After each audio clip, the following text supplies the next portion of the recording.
Welcome to Suman TV. నేను మీ నవీన్. చాలా మందికి వయసుతో సంబంధం లేకుండా అరికాళ్ళలో మంటలు, చేతుల్లో తిమ్మిర్లు, కాళ్ళు లాగినట్టుగా అనిపిస్తూ ఉంటాయి. సో ఇది ఒక నరాల సమస్య అని చెప్పేసి అనుకుంటా ఉంటారు. దీనికి హోమియోపతిలో చాలా మంచి మెడిసిన్స్ అయితే ఉన్నాయంటున్నారు homeopathy expert doctor Chetan Raju గారు. సో ఈ వీడియో చూసి ఈ సమస్యతో సార్ని కన్సల్ట్ అయ్యారంటే కన్సల్టేషన్ ఫీ లేకుండానే ట్రీట్ చేసే విధంగా ఉంటుందని చెప్పేసి మన సుమన్ టీవీ ప్రేక్షకుల కోసం సార్ చెప్తున్నారు. సో ఒకసారి దీనికి సంబంధించి ట్రీట్మెంట్ ఎట్లా ఉంటుందని అయితే అడుగుదాం. హాయ్ సార్, నమస్తే అండి. నమస్తే సార్. సార్ నిజంగా మంచి ఆలోచన. ఏంటంటే సుమన్ టీవీ త్రూ నుంచి వచ్చిన వాళ్ళకైతే కన్సల్టేషన్ లేదు అనడం, సో మాకు కూడా హ్యాపీ థింగ్ అది, మా సబ్స్క్రైబర్స్కి కూడా. అసలు ఈ నరాల బలహీనత అనేది ఎందుకు వస్తూ ఉంది? అరికాలలో చేతుల్లో మంటలు ఎందుకు వస్తూ ఉంటాయి సార్? అరికాల్లో మంటలు, చేతుల్లో మంటలు మీరు అంటున్నారు కదా, కొందరికి స్పర్శ కూడా పోతుంది. మనిషి మన దగ్గర వచ్చింది, ఆయన చెప్పులు వేసుకొని నడుస్తుంటే ఒక్కొక్కసారి ఎప్పుడు చెప్పులు గాయమైపోతున్నాయి కూడా ఆయనకు అర్థమైతలేదు. అంటే స్లిప్ అయిపోతూ ఉంటుంది. అంటే ఇప్పుడు ఇట్లా చెప్పులు వేసుకొని నడుస్తాడు కదా మనిషి, ఈ చెప్పులు బయటికి వచ్చేసినాక ఆయన కాళ్ళు నెక్స్ట్ పడితే ఆయన చెప్పులు లేవని ఆయనకు తెలుస్తలేదు. ఓకే, సెన్సిటివిటీ పోతుంది, అంటే స్పర్శ తగ్గిపోతుంది. ఇది కాకుండా మళ్ళా లాగుతున్నాయి కాళ్ళు కొందరికి ఏమైతే తిమ్మిర్లు, దీంట్లో తిమ్మిర్లు, ఆ టో ఉంటారు కదా, టోది పెద్ద ఫింగర్ ఉంటది కదా, థమ్ ఫింగర్, దాంట్లో నొప్పులు, మంటలు. అయితే ఏంది అంటే అందరు ఏమనుకుంటారు, అరే ఎందుకు వస్తుందో ఏమో, నరాలు డెడ్ అయిపోయినాయి, చచ్చిపోయినాయి అనేసి అనుకుంటారు. షుగర్ వాది వల్ల రావచ్చు.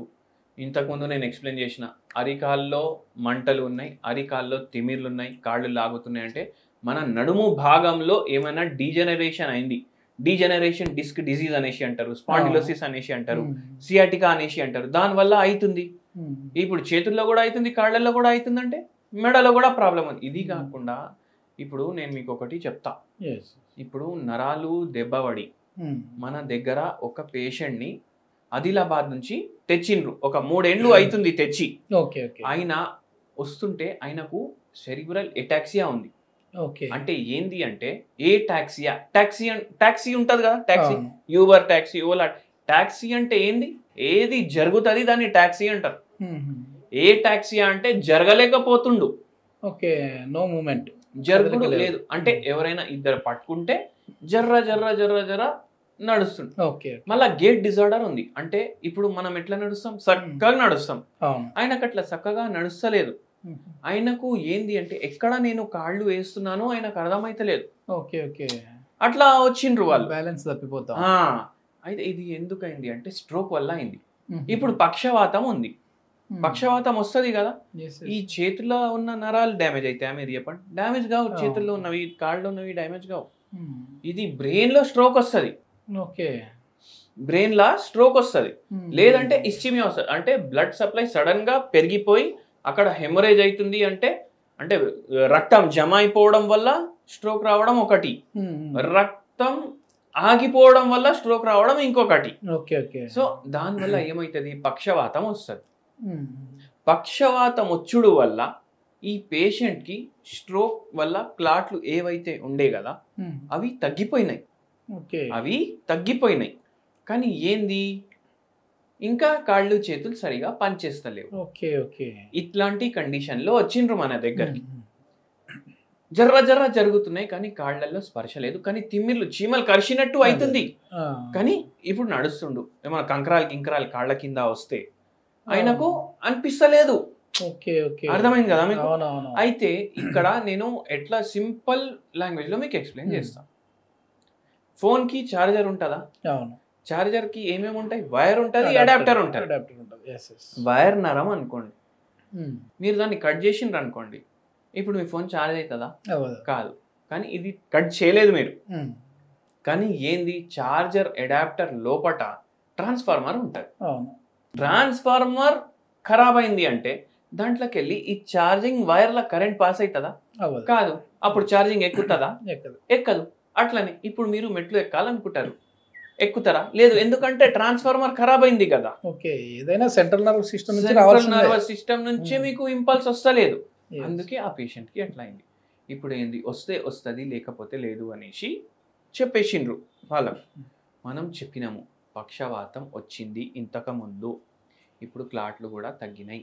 మనం ఇప్పటి నుంచి మందులు వాడుడు స్టార్ట్ చేస్తే దేవుడు మీకు ఆశీర్వాదిస్తే మంచిగా అవుతుంది. మీరు దేవుడి పైన నమ్మకం ఉంచుకోండి. Okay okay. అయితే ఏంది అంటే మనం మందులు ఇవ్వడం స్టార్ట్ చేసినాం. మిరాకలే చెప్తా నేను, ఎందుకంటే నాకు కూడా తెలియదు అంతా మంచిగా తగ్గుతుంది అనేసి. ఆల్మోస్ట్ ఏం డిఫరెన్స్ లేనట్టే ఇప్పుడు పేషెంట్ నడుచుకుంటున్నారు, మంచిగా నడుస్తూ ఉన్నాడు, ఆ స్పర్శ వచ్చేసింది. మళ్ళా ఏంటంటే మెయిన్ మీకు ఒకటి చెప్తా, ఇప్పుడు అందరు చెప్తారు కదా సిగరెట్లు కాల్చుడు అంటే అందరు ఏమనుకుంటారు 30 ఏండ్లు 40 ఏండ్లు ఉన్నప్పుడు సిగరెట్లు తాగుదాం, మనం ఆల్కహాల్ తీసుకుందాం అనేసి అంటారు. కానీ ఆ ఎంజాయ్మెంట్ కోసం కొందరికి అది ఎడిక్షన్ లాగా మారిపోతుంది.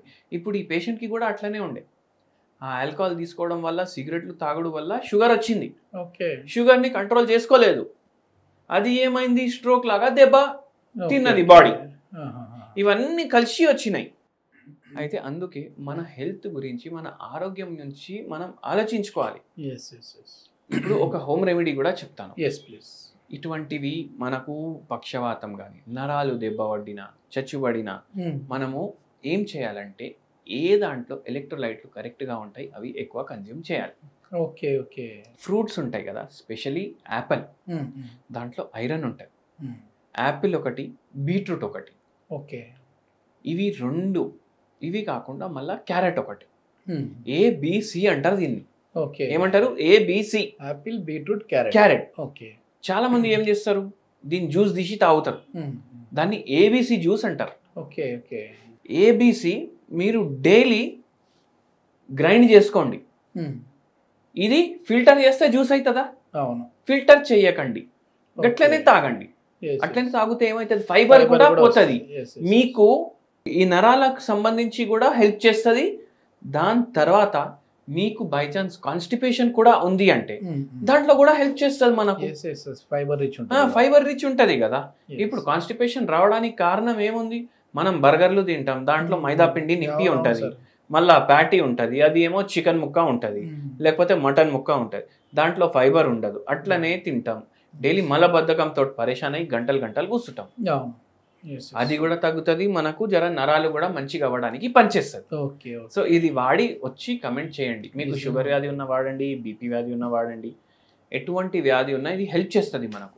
Okay okay. దీంతో పాటుగా మళ్ళీ హోమియోపతి మెడిసిన్ అయితే కంపల్సరీ తీసేసి, హోమియోపతి మెడిసిన్ వాడడం వల్ల పక్షవాతం లాంటి రోగాలు కూడా తగ్గుతాయి.